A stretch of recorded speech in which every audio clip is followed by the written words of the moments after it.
Avez-vous déjà remarqué comment certaines personnes sabotent leur propre réussite sans même s'en rendre compte? Non pas par malchance ni par manque de talent, mais par les choix qu'elles font chaque jour. Les mots qu'elles prononcent, les habitudes qu'elles entretiennent, leur manière de réagir au monde qui les entoure. Ce ne sont pas des échecs. Elles sont simplement prisonnières d'une boucle, piégées dans le confort de leur propre ignorance. Nous connaissons tous cette personne, celle qui parle juste pour être entendue, qui argumente pour gagner, qui fuit la responsabilité comme une maladie. Mais voici la vérité. Vous n'êtes pas obligé d'être cette personne. Les stoïciens nous enseignent que la véritable force ne réside pas dans le bruit ou la puissance brute, mais dans la maîtrise, le silence et le contrôle de soi. Il s'agit de s'approprier ses choix, de ne pas laisser ses paroles ou ses actes nous contrôler. Aujourd'hui, nous allons explorer les signes d'une personne véritablement insensée, ces traits qui, s'ils ne sont pas maîtrisés, peuvent vous empêcher d'atteindre votre plus haut potentiel. Mais, plus important encore, nous allons vous montrer comment éviter ces pièges et devenir quelqu'un qui vit avec un but, avec clarté et avec force. Avant de commencer, si vous cherchez à grandir, à affiner votre esprit et à apprendre à mener votre vie avec intention, songez à vous abonner. C'est votre premier pas vers la construction de la discipline et de la sagesse qui changeront votre vie. Premièrement, il parle plus qu'il ne pense.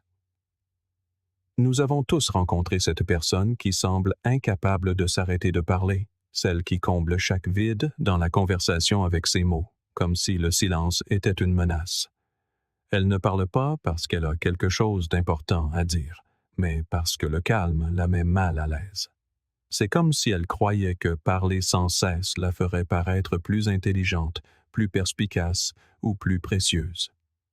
Mais voici la dure vérité. Plus elle parle, plus elle révèle son ignorance. Plus elle parle, moins elle écoute. Plus elle parle, plus les nuances subtiles de ce qui se dit autour d'elle lui échappent. Les mots sont des outils puissants, mais lorsqu'ils sont utilisés avec négligence, ils ne nous servent pas. Ils jouent contre nous. Parler trop n'est pas un signe d'intelligence. C'est un signe d'insécurité. C'est une tentative désespérée de garder le contrôle, de se sentir validé, d'éviter l'inconfort du silence. Le sage sait quand parler et quand se taire. Il comprend que le silence peut souvent être plus puissant que n'importe quel mot bien placé. Il sait que tout n'a pas besoin d'être expliqué, défendu ou justifié. En fait, il y a une certaine puissance à pouvoir rester silencieux et laisser les autres parler. Il ne s'agit pas d'éviter la conversation, il s'agit de comprendre que parfois, ne rien dire dit tout. Lorsque nous parlons moins, nous nous donnons l'espace pour vraiment écouter, pour analyser et pour réfléchir. Nous cessons de réagir pour commencer à répondre. Et dans ces moments de pause, nous trouvons une clarté que le bavard invétéré ne connaîtra jamais, trop occupé qu'il est à remplir l'espace de bruit. Pensez au moment de votre vie où vous avez eu une conversation animée et où votre interlocuteur ne s'arrêtait plus de parler. Il se précipitait pour défendre sa position, pour paraître intelligent, pour avoir le dernier mot. Mais en réalité, il révélait sa faiblesse. Il ne participait pas à la conversation, il défendait son ego. D'un autre côté, lorsque vous restez calme, posé et silencieux, cela vous donne la chance d'observer, de comprendre et de décider comment vous voulez répondre. C'est là que réside la sagesse, dans les espaces entre les mots. Il est facile de se laisser emporter par le flot de bruit de quelqu'un d'autre, mais le sage reste ferme, choisissant le silence quand il le sert. La prochaine fois que vous sentirez l'envie de parler juste pour combler un vide, prenez du recul. Réfléchissez avant de parler. Demandez-vous, qu'est-ce que j'essaie de prouver ici? Dans le silence, Vous trouverez plus de force que vous ne pourriez jamais en trouver dans un flot incessant de paroles. Et avec le temps, vous remarquerez quelque chose d'incroyable. Vos mots commenceront à avoir plus de poids. Les gens vous écouteront, car ils sauront que vous ne parlez pas seulement pour être entendu. Vous aurez cultivé le pouvoir de la retenue, la force du silence et la sagesse qui les accompagnent. Deuxièmement, ils s'offusquent de la vérité. La vérité est une force puissante. Elle ne blesse pas le corps. Elle blesse quelque chose de bien plus profond, votre ego. Lorsque la vérité frappe, elle peut ébranler les fondations mêmes de ce que nous pensons être. Mais voilà, une personne vraiment insensée ne supporte pas la vérité. Elle la combattra, y résistera et la tordra pour en faire autre chose. Dès que vous lui offrez un retour honnête, elle n'écoute pas, elle attaque. Sa fierté s'enflamme et, au lieu de réfléchir, elle devient défensive, en colère ou méprisante. Elle contestera votre ton, vos motivations, votre droit de parler, n'importe quoi pour éviter le vrai problème. C'est comme si toute son identité était construite sur le fait d'avoir raison, et lorsque vous remettez cela en question, elle le ressent comme une attaque contre son existence même. Le plus triste, c'est que ces personnes ne réalisent pas que la capacité à accepter la vérité, à s'y confronter et à en tirer des leçons est en fait un signe de force. Il ne s'agit pas de gagner un débat, mais d'embrasser la réalité, aussi inconfortable soit-elle. Le sage le comprend. Il sait que la vérité n'est pas une ennemie. C'est un miroir qui reflète nos défauts, certes, mais qui nous montre aussi la voie à suivre. Marc Aurèle dit un jour, « Si quelqu'un te corrige et te montre ton erreur, considère cela comme un cadeau. » C'est cet état d'esprit qui nous transforme. Lorsque vous vous autorisez à être corrigé, vous n'êtes pas détruit. Vous êtes construit. Il est facile de réagir quand on vous défie, de riposter, d'argumenter et de défendre votre position à tout prix, mais c'est le chemin de l'insensé. L'insensé ne veut jamais avoir tort. Il vit dans un monde de déni où sa perspective est la seule valable. Mais les stoïciens comprenaient quelque chose de fondamental sur la croissance. On ne peut pas grandir sans d'abord admettre ce que l'on ne sait pas. Admettre que l'on a tort n'est pas une faiblesse. C'est une porte vers la sagesse. Épictète a dit, « Ce n'est pas ce qui vous arrive qui compte, mais la manière dont vous y réagissez. » Cela s'applique directement à notre façon de gérer la vérité. La vie nous offrira constamment des vérités inconfortables, mais notre réaction face à elles est ce qui nous définit. Alors, comment apprendre à mieux gérer la vérité? Cela commence par l'humilité. L'humilité d'admettre que nous n'avons pas toutes les réponses. L'humilité d'écouter et d'accepter que nous n'avons peut-être pas raison dans toutes les situations. Cela signifie aussi accepter qu'avoir tort ne vous rend pas inférieur aux autres. Cela vous rend humain.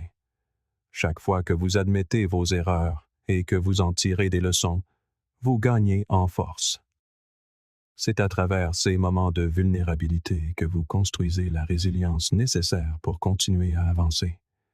La prochaine fois que vous serez confronté à une dure vérité, ne la fuyez pas. Accueillez-la. Laissez-la infuser. Et souvenez-vous que la sagesse ne consiste pas à ne jamais avoir tort. Elle consiste à savoir quand l'admettre, en tirer des leçons et évoluer. Troisièmement, ils blâment tout le monde, sauf eux-mêmes. Il y a toujours une raison, toujours une excuse. La phrase favorite d'une personne insensée est « Ce n'est pas de ma faute ». Ils pointent du doigt tout le monde, les parents, les patrons, les circonstances, voire l'univers. C'est comme s'ils avaient un script en main, et leur rôle est toujours celui de la victime. C'est facile, n'est-ce pas? Blâmer les autres détourne l'attention de soi. Mais voici le problème. Quand on blâme toujours les autres, on ne prend jamais le contrôle. on n'assume jamais ses actions. Et tant que vous êtes piégé dans cet état d'esprit, vous ne grandirez jamais, vous n'avancerez jamais. Les stoïciens comprenaient que ce n'est pas ce qui vous arrive qui compte, mais votre réaction. La vie ne sera jamais parfaite, et les gens vous décevront. Mais la seule chose que vous contrôlez toujours, c'est votre réponse. Au moment où vous commencez à blâmer les autres, vous cédez votre pouvoir. Vous remettez les rênes de votre vie à quelqu'un d'autre, et vous perdez la capacité de changer, de grandir, de devenir meilleur. Il n'est pas facile d'accepter la responsabilité, mais la vérité est que lorsque vous refusez de blâmer les autres, lorsque vous acceptez l'entière responsabilité, vous gagnez la liberté. Vous n'êtes plus une victime, vous êtes aux commandes. Carl Jung a dit « Je ne suis pas ce qui m'est arrivé, je suis ce que je choisis de devenir. » C'est l'essence de la liberté personnelle. Elle est entre vos mains. Lorsque vous cessez de blâmer le monde pour vos problèmes, vous cessez d'être à sa merci. Vous reprenez votre pouvoir et c'est ainsi que vous grandissez. C'est dans les moments où vous affrontez vos erreurs, où vous admettez que vous aviez tort, que vous devenez meilleur. Assumer ces erreurs ne vous affaiblit pas, cela vous rend plus fort. C'est le point de départ du changement. La prochaine fois que vous sentirez l'envie de blâmer quelqu'un ou quelque chose, arrêtez-vous un instant, réfléchissez. Demandez-vous, que puis-je apprendre de cela? Que puis-je contrôler? En embrassant la responsabilité, vous embrassez la liberté qui l'accompagne. Vous cessez d'être une victime et commencez à être l'architecte de votre propre vie. Quatrièmement, il refuse d'écouter ou d'apprendre. Une personne insensée n'écoute pas. Elle parle seulement pour gagner. Pour elle, chaque conversation est un champ de bataille, où avoir raison est plus important que d'apprendre ou de comprendre. Elle ne s'engage pas pour échanger des idées ou grandir. Elle s'engage pour se défendre, pour protéger son ego et pour prouver que son point de vue est le seul qui compte. Elle interrompt, argumente et s'obstine même dans ses erreurs plutôt que de prendre un moment pour absorber ce que l'autre dit. Elle traite chaque désaccord comme une guerre au lieu d'une chance de découvrir quelque chose de nouveau. La vraie tragédie, c'est qu'elle ne réalise même pas à quel point elle se freine. Chaque fois qu'elle refuse d'écouter, elle se ferme une opportunité de grandir. Elle passe à côté de l'apprentissage, de la compréhension de différents points de vue et du développement de la flexibilité de pensée que la vraie sagesse exige. L'idée qu'avoir raison est tout l'enferme dans une prison mentale. Ses pensées stagnent, sa croissance s'arrête. Pensez à la dernière fois où vous avez vraiment écouté. Pas seulement en attendant votre tour de parler, mais en absorbant réellement ce que l'autre disait. C'est une compétence rare, mais qui peut faire toute la différence. C'est à ce moment-là que le véritable apprentissage commence. Il est facile de se laisser emporter par le besoin d'avoir raison. Mais la vérité, c'est que nous ne pouvons pas grandir de cette façon. Lorsque nous choisissons d'écouter, lorsque nous arrêtons de parler juste pour gagner, nous nous ouvrons à de nouvelles possibilités. Nous nous donnons l'espace d'évoluer, d'affiner nos pensées et de remettre en question nos propres certitudes. C'est là que réside la véritable intelligence. La grande ironie est que ceux qui sont les plus déterminés à avoir raison finissent souvent par apprendre le moins. Ils se sont piégés dans une boîte petite et étroite. La prochaine fois que vous sentirez l'envie d'avoir raison, arrêtez-vous. Prenez un moment. Demandez-vous, que puis-je apprendre ici? Et si j'avais tort? Laissez-vous être ouvert à de nouvelles idées, même si elles définent vos croyances. Il faut de l'humilité pour admettre que l'on ne sait pas tout, et c'est ainsi que l'on devient plus intelligent. La vraie intelligence ne consiste pas à avoir toutes les réponses. Elle consiste à savoir que l'on ne les a pas. Cinquièmement, Ils recherchent l'attention, pas l'amélioration. Dans le monde d'aujourd'hui, le désir d'attention est partout. Les gens sont obsédés par les j'aime, les abonnés et la validation des autres.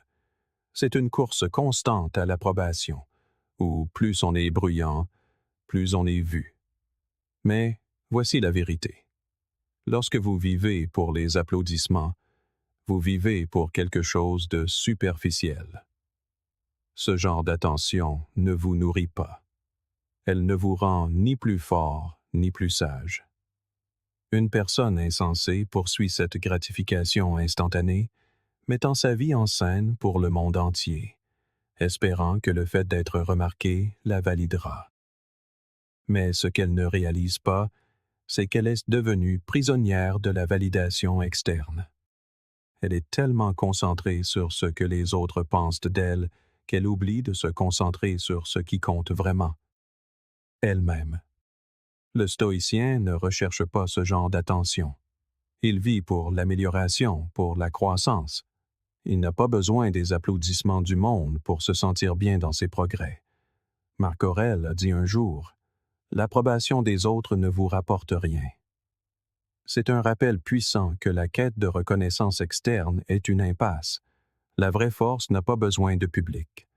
La force du stoïcien vient de l'intérieur, du fait de faire ce qui est juste, de poursuivre sa croissance, même quand personne ne regarde. La vraie récompense ne vient pas d'être vue, mais de savoir que l'on s'améliore, que l'on devient la meilleure version de soi-même. L'approche stoïcienne ne consiste pas à rejeter les liens sociaux, mais à comprendre que la validation est éphémère. Ce qui compte vraiment, c'est la croissance intérieure. Leur motivation ne dépend pas de sources externes. Elle vient du travail lui-même, de l'effort fourni, des progrès réalisés, aussi minimes soient-ils.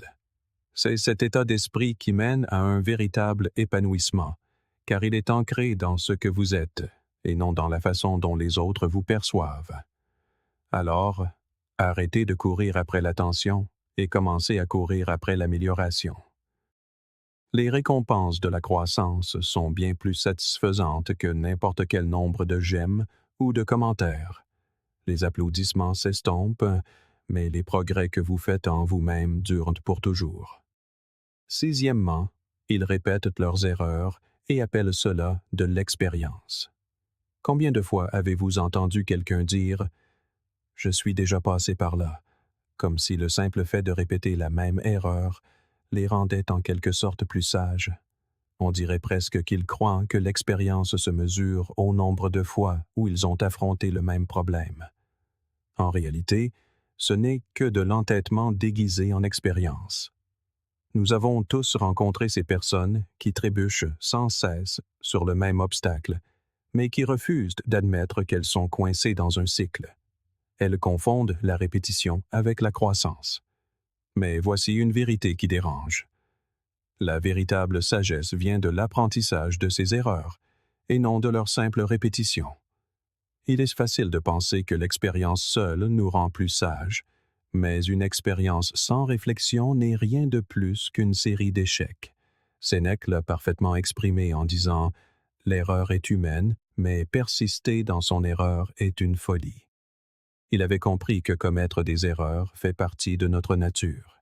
Nous échouons tous à un moment ou à un autre. Mais la différence fondamentale entre un sot et un sage, c'est que le sot continue de faire la même erreur, tandis que le sage en tire une leçon et avance.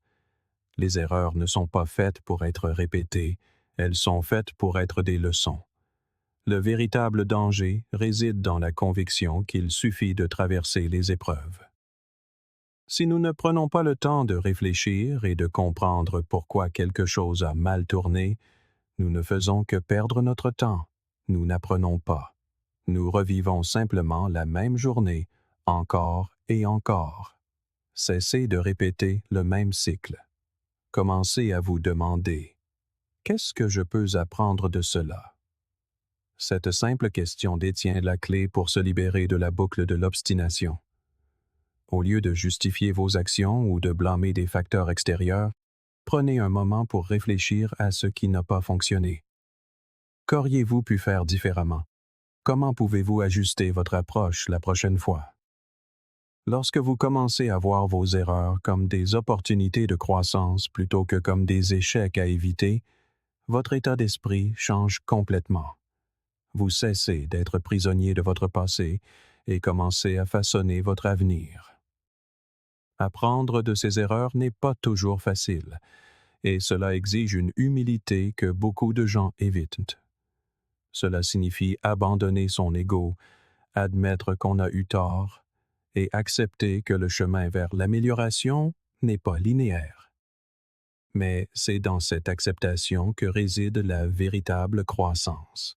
On ne grandit pas en prétendant être parfait ou en répétant les mêmes erreurs en espérant un résultat différent. On grandit en examinant ce que l'on a fait, en comprenant pourquoi cela n'a pas fonctionné et en utilisant cette connaissance pour avancer plus fort, plus sage et mieux préparé. La véritable sagesse ne consiste pas à éviter les erreurs. Elle consiste à les reconnaître, à les assumer et à s'en servir pour alimenter la prochaine étape. Au fil de la vie, nous ferons tous des erreurs. C'est inévitable. Mais ce que nous en faisons est ce qui sépare le sage du sot. Si nous prenons le temps de réfléchir, d'apprendre et de grandir, nous pouvons transformer chaque échec en un tremplin. Mais si nous continuons à répéter les mêmes schémas sans changer, nous resterons bloqués. Alors, la prochaine fois que vous vous retrouverez pris dans un cycle d'erreurs, arrêtez-vous et réfléchissez. Demandez-vous, qu'est-ce que cette expérience essaie de m'apprendre? Que puis-je faire différemment pour éviter de refaire la même erreur? Les réponses que vous trouverez dans ces moments de réflexion seront la clé pour vous libérer du passé et avancer avec une réelle croissance. L'important n'est pas le nombre de fois où vous avez échoué.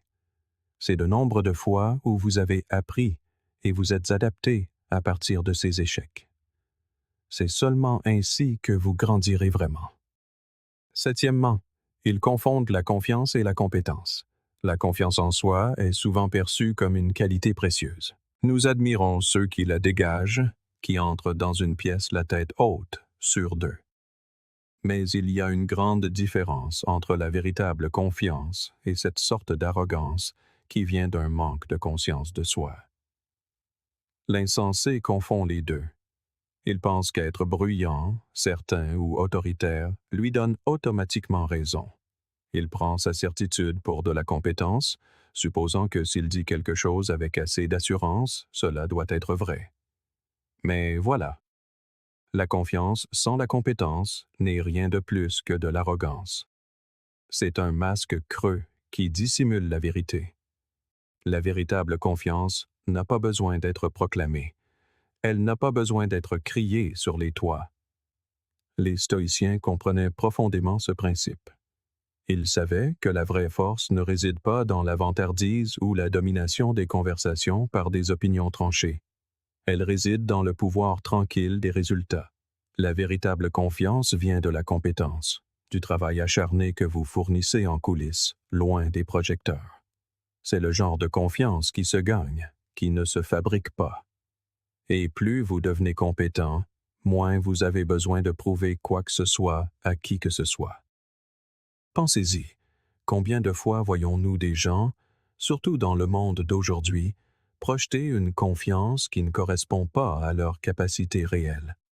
Vous avez probablement rencontré quelqu'un qui parle avec tant de certitude, mais en y regardant de plus près, vous réalisez qu'il ne sait pas vraiment de quoi il parle.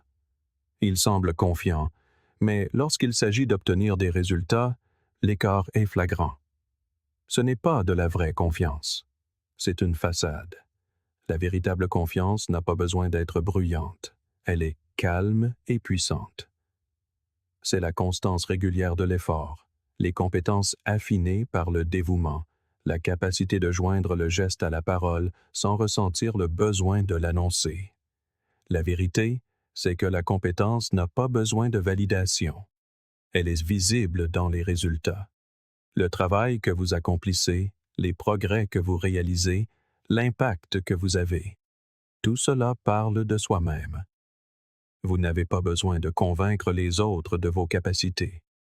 Si vous êtes vraiment compétent, vos actions le montreront. Une confiance bâtie sur une réelle capacité n'a pas besoin de crier pour attirer l'attention. Elle est évidente dans le travail que vous produisez, dans la manière dont vous vous comportez et dans la façon dont vous gérez les situations. C'est une force tranquille qui n'a pas besoin de s'annoncer car elle a déjà été prouvée. Alors, lorsque vous vous surprenez à vouloir prouver votre valeur aux autres, arrêtez-vous et réfléchissez. Demandez-vous, êtes-vous confiant parce que vous l'avez mérité ou simplement parce que vous voulez que les autres le croient? Prenez-vous la parole pour prouver votre intelligence ou parce que vous avez quelque chose de précieux à apporter?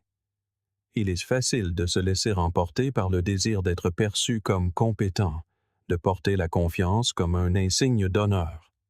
Mais la vraie confiance ne consiste pas à se mettre en avant. Elle consiste à laisser ses actions parler d'elles-mêmes. C'est la capacité de rester ferme dans ses compétences sans avoir besoin de se vanter. L'insensé vit dans un besoin constant de faire ses preuves, tandis que le sage laisse son travail parler pour lui. Il sait qu'une confiance bâtie sur la compétence est inébranlable, tandis qu'une confiance bâtie sur l'insécurité est fragile et temporaire. La vraie confiance est le résultat du travail acharné que vous avez fourni, des leçons que vous avez apprises et de la croissance que vous avez vécue. Elle est silencieuse. Elle n'a pas besoin d'être validée par les autres car elle est ancrée dans quelque chose de réel. Alors, cessez de courir après une validation vide. Concentrez-vous sur l'acquisition de compétences et laissez votre confiance suivre naturellement. Huitièmement, ils pensent que des opinions bruyantes sont synonymes de force. L'insensé croit que des opinions bruyantes sont synonymes de force. Il pense qu'en élevant la voix, en dominant une conversation, il peut affirmer son contrôle, se faire entendre et imposer sa volonté aux autres. Il confond le volume avec le pouvoir, pensant que plus il parle fort, plus il commande d'autorité. Mais voici la vérité. La véritable force ne crie pas. Elle reste calme, posée et inébranlable. Les stoïciens le savaient bien. Ils comprenaient que la maîtrise de soi est la forme la plus élevée du pouvoir. Lorsque vous réagissez vivement, poussé par l'émotion, vous perdez le contrôle. Vous cédez votre pouvoir à ce qui vous a provoqué. Mais lorsque vous restez calme, lorsque vous gardez le contrôle de vous-même, vous détenez le véritable pouvoir. La force de rester serein dans les moments de conflit est là où réside la vraie victoire. Pensez à la fréquence à laquelle nous voyons des gens, lors de discussions animées, élever la voix pour faire valoir leur point de vue, essayant d'écraser les autres par la seule force des mots.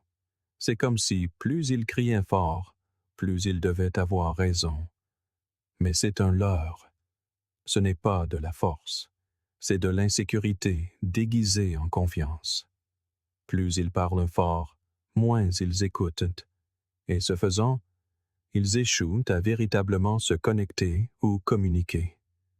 La personne vraiment forte n'a pas besoin de crier pour être entendue. Elle parle avec intention, avec clarté et avec un but. Lorsqu'elle parle, ses mots sont mesurés, délibérés et percutants. Elle ne gaspille pas son énergie à essayer de dominer la pièce. Elle dit simplement ce qui doit être dit et laisse ses paroles se suffire à elles-mêmes.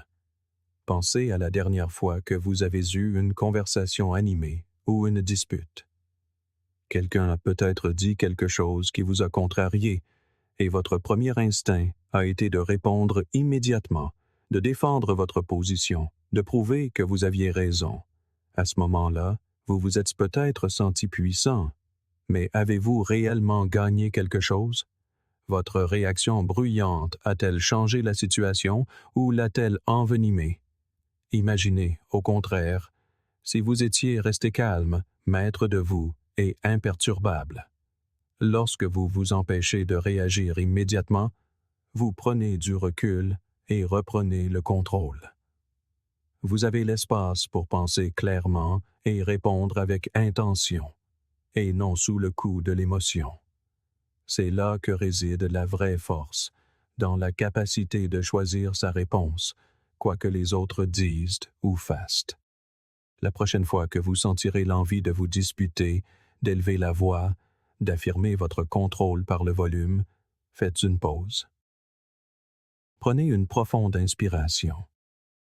Demandez-vous, est-ce que le fait d'élever la voix va vraiment me rapprocher de mon but? Est-ce que cette réaction m'aide ou ne fait-elle que nourrir mon ego? La vraie force ne consiste pas à gagner une conversation ou à dominer la pièce. Elle consiste à rester maître de soi, à garder son calme sous la pression et à répondre d'une manière qui reflète votre véritable pouvoir. Lorsque vous maîtrisez cela, vous n'avez plus besoin de crier pour être entendu. Vous parlez simplement, et les gens écoutent. Dans notre monde, où le bruit et la bravade sont souvent confondus avec la force, il est facile de tomber dans le piège de penser que plus on est bruyant, plus on devient fort. Mais rien n'est plus faux. Les personnes les plus fortes dans une pièce sont souvent celles qui parlent le moins, mais qui ont le plus d'impact. Elles ont maîtrisé l'art du silence, le pouvoir de l'immobilité et le contrôle de leurs propres émotions. Et lorsqu'elles parlent, leurs mots sont mesurés, réfléchis et puissants. Elles n'ont pas besoin de crier. Elles ont déjà conquis la salle par leur présence, leur calme et leur sagesse. Alors, souvenez-vous de ceci.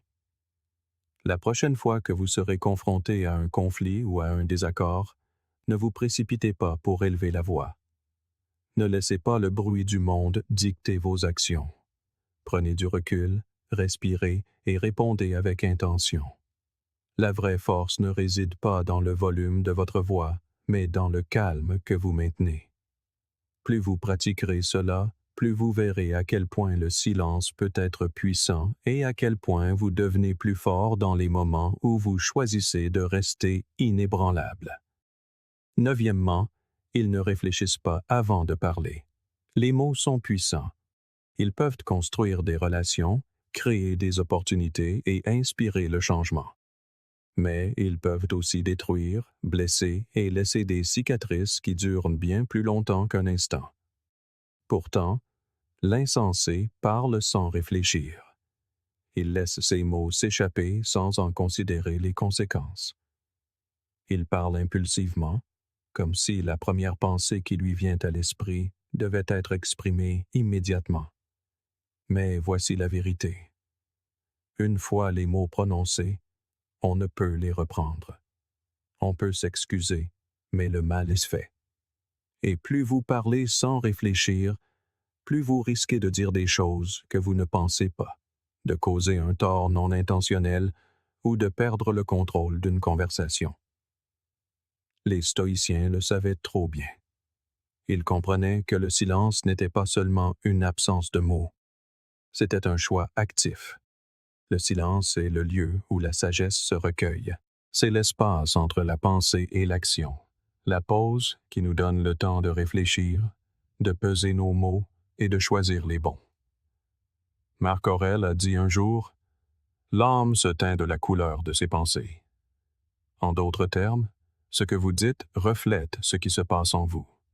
Lorsque vous parlez sans réfléchir, vous révélez votre manque de contrôle, votre négligence et votre incapacité à vous engager véritablement dans l'instant présent.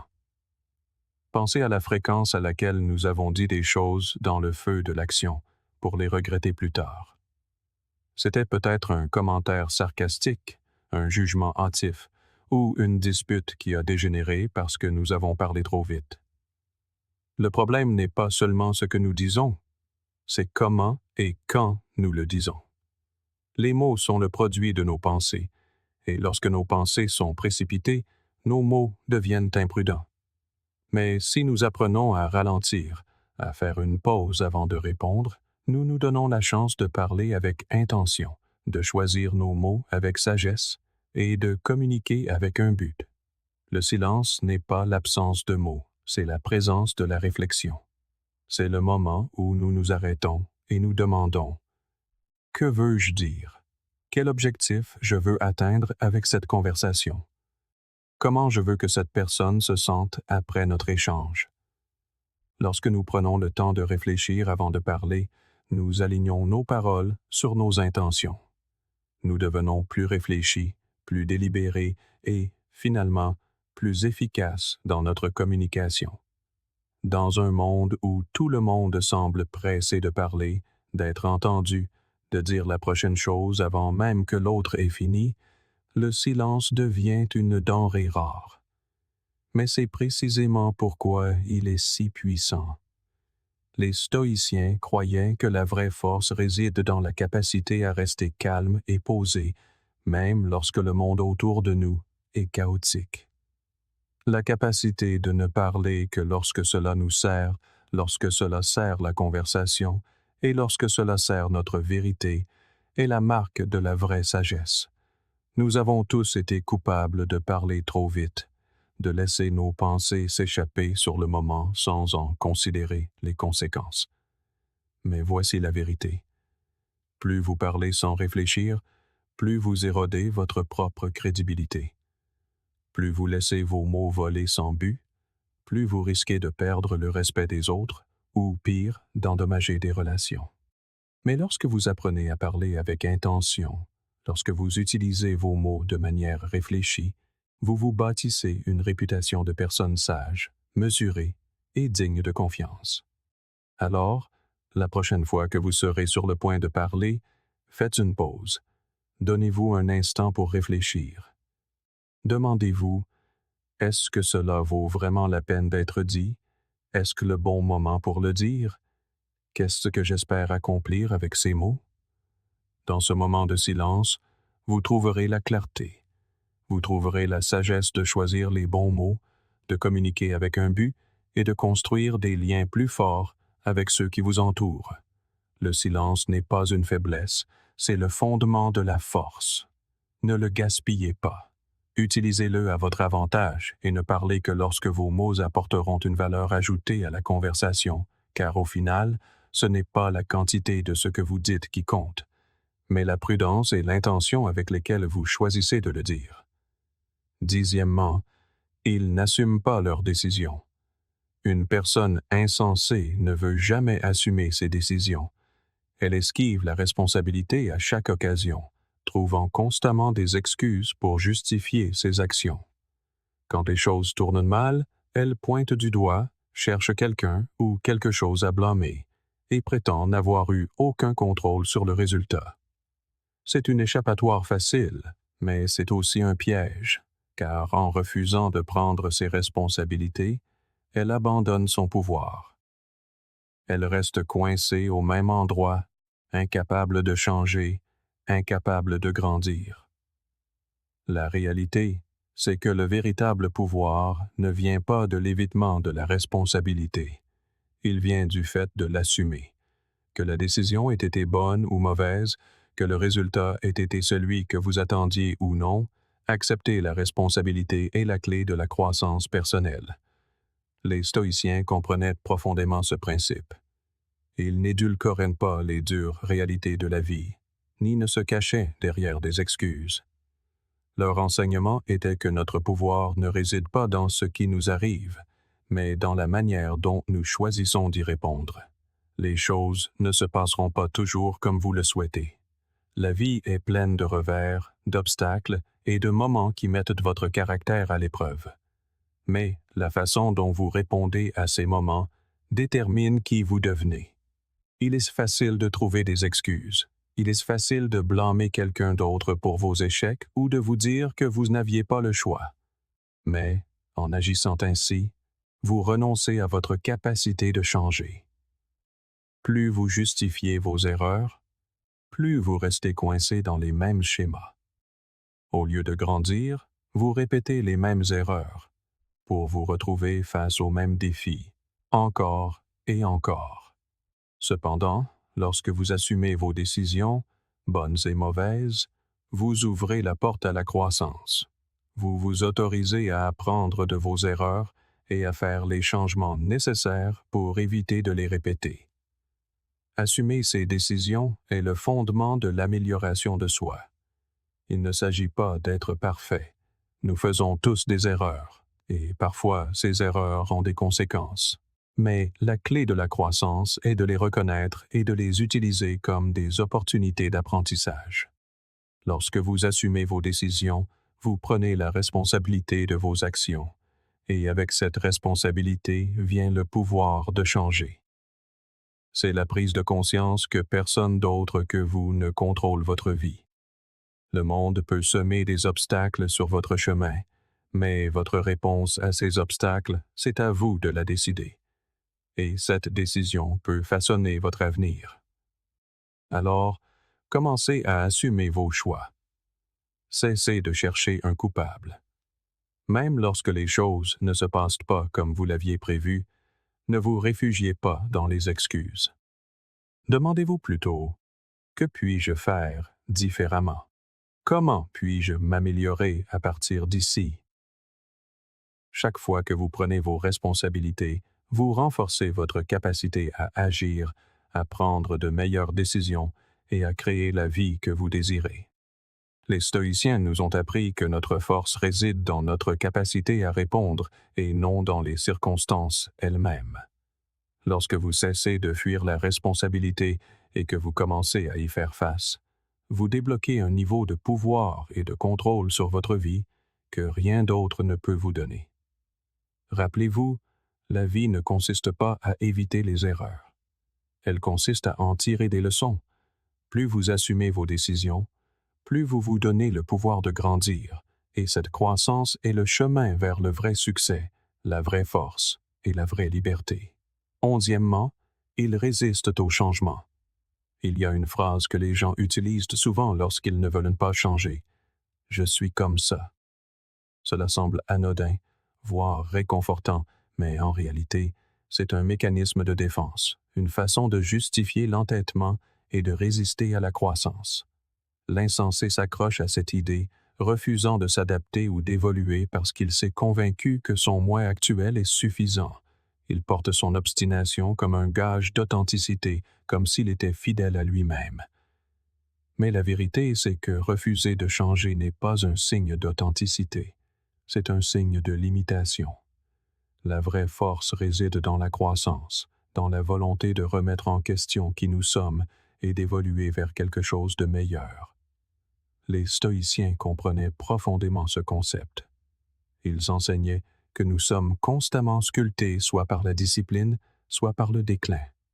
Chaque jour présente une opportunité de s'améliorer, de se défaire de vieilles habitudes qui ne nous servent plus et d'incarner une meilleure version de nous-mêmes. Le changement n'est pas quelque chose à craindre, c'est quelque chose à embrasser. En fait, si vous ne changez pas, vous stagnez. Les stoïciens croyaient que notre but ultime est de nous aligner sur la nature, de continuer à grandir et de faire face aux défis de la vie avec résilience et adaptabilité. Marc Aurèle a dit un jour « L'obstacle à l'action fait avancer l'action. Ce qui se dresse sur le chemin devient le chemin. » Cette idée résume la vision stoïcienne selon laquelle les obstacles ne sont pas des choses à éviter, mais des opportunités de croissance. Le chemin pour devenir meilleur ne consiste pas à résister au changement, mais à l'embrasser et à l'utiliser pour façonner notre caractère. La croissance réelle nous oblige à regarder au-delà de nos zones de confort, au-delà de ce que nous pensons être, et à nous mettre au défi de devenir plus. Cela signifie abandonner des croyances dépassées, se libérer d'habitudes qui nous maintiennent bloqués, et affronter les parties de nous-mêmes que nous avons ignorées ou rejetées. Le changement est difficile. Il nous force à faire face à nos insécurités, nos peurs et nos faiblesses, mais c'est aussi la seule façon d'avancer. Sans changement, nous restons piégés dans les mêmes schémas, répétant les mêmes erreurs sans jamais atteindre notre véritable potentiel. Les stoïciens comprenaient que nous nous façonnons constamment et que chaque instant est une opportunité de choisir la discipline plutôt que le déclin, d'embrasser la croissance plutôt que l'immobilisme. La clé de la croissance personnelle ne consiste pas seulement à reconnaître que le changement est nécessaire, mais à le rechercher activement. Le changement n'est pas une chose qui nous arrive par hasard. C'est une chose que nous choisissons. Il s'agit de se mettre au défi de sortir de sa zone de confort, de vaincre la résistance et d'accueillir l'inconfort qui accompagne toute évolution. Les personnes les plus puissantes ne sont pas celles qui évitent le changement, mais celles qui le recherchent, qui s'efforcent constamment de devenir de meilleures versions d'elles-mêmes. Elles ne laissent pas leur passé les définir. Elles s'en servent comme d'un tremplin pour leur croissance future. La prochaine fois que vous vous surprendrez à dire « c'est comme ça que je suis », faites une pause et demandez-vous « est-ce que la meilleure version de moi-même? Est-ce ainsi que je veux être pour le reste de ma vie? » La croissance ne se produit pas en restant le même. Elle survient lorsque vous êtes prêt à affronter vos limites, à remettre en question vos certitudes et à vous adapter à de nouvelles circonstances. Il s'agit de tirer les leçons de votre passé et de les utiliser pour vous propulser vers l'avant, et non de les laisser vous enfermer dans un cycle de stagnation. Alors, n'ayez pas peur de changer. N'ayez pas peur de vous libérer des vieilles habitudes qui ne vous servent plus. Embrassez le processus qui consiste à devenir meilleur, à évoluer vers la personne que vous savez pouvoir être. Les stoïciens savaient que la véritable force ne vient pas de l'immobilisme. Elle vient de l'évolution, de la capacité à relever les défis et de la volonté constante de s'améliorer. Chaque jour est une opportunité de devenir meilleur. Ne la gaspillez pas. Le changement n'est pas votre ennemi. Il est votre allié dans la quête de la grandeur. Pourtant, un obstacle majeur se dresse sur ce chemin, notre rapport à la critique. Une personne insensée, par exemple, est incapable de gérer les retours qu'on lui fait. Dès que quelqu'un lui offre un commentaire constructif, elle se referme. Elle se met sur la défensive, rejette la vie ou refuse même de le reconnaître. C'est comme si l'idée d'être corrigé remettait en question son identité tout entière. Mais la vérité, c'est que la critique n'est pas une menace. C'est un cadeau. Chaque commentaire constructif est une occasion de s'améliorer, de se voir sous une autre perspective et de grandir. Sans retour, nous sommes aveugles à nos propres défauts. Et sans conscience de soi, la croissance devient impossible. L'insensé rejette la critique, mais le sage la recherche. Il comprend que la correction n'est pas un signe de faiblesse, mais un chemin pour devenir plus fort, plus intelligent et plus compétent. Lorsque vous craignez la critique, vous ne protégez pas votre ego, vous limitez votre potentiel. Les stoïciens le comprenaient mieux que quiconque. Ils étaient maîtres dans l'art de l'introspection, scrutant sans cesse leurs pensées, leurs actions et leurs comportements. Ils accueillaient la critique car ils la reconnaissaient comme un outil essentiel à la croissance.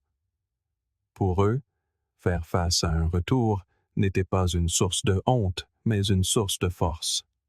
Comme l'a dit Sénèque, ce n'est pas parce que les choses sont difficiles que nous n'osons pas, c'est parce que nous n'osons pas qu'elles sont difficiles. Les stoïciens voyaient chaque retour, positif ou négatif, comme un défi pour s'améliorer. Ils savaient qu'il ne s'agissait pas de défendre leur fierté, mais de devenir meilleurs, et cet état d'esprit les rendait résilients face à l'adversité. Au lieu de fuir les défis, ils s'y confrontaient, sachant que la force naît de l'épreuve.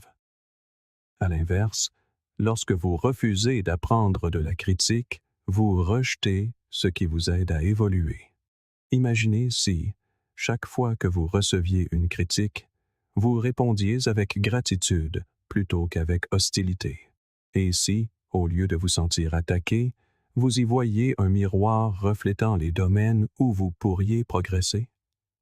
La vérité est que la critique nous permet de voir au-delà de nos propres limites, de percevoir nos angles morts et de corriger notre trajectoire avant de répéter les mêmes erreurs.